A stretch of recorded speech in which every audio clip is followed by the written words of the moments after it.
சரி 570 வாக்குறுதிகளை கூட தூக்கி தூர வச்சிருவோம். 5 விஷயங்களை நான் ஆட்சிக்கு வந்த உடனே முதல் கையெழுத்துல நிறைவேற்றுவேன்னு சொன்னார்.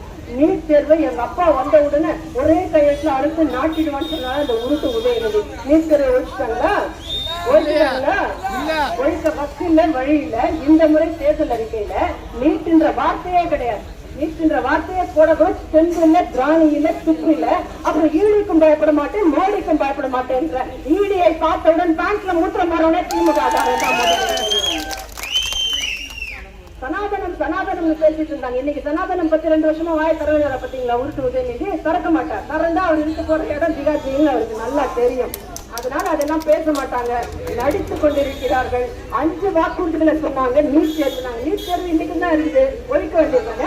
5 வருஷம் நீதான ஆட்சியில இருந்த, இப்ப மறுபடியும் என்ன சொல்ற? 10% உயர்த்தி கொடுப்பீங்க. 4 வருஷம் கீழ்ச்சி விட்டுருந்தீங்களா?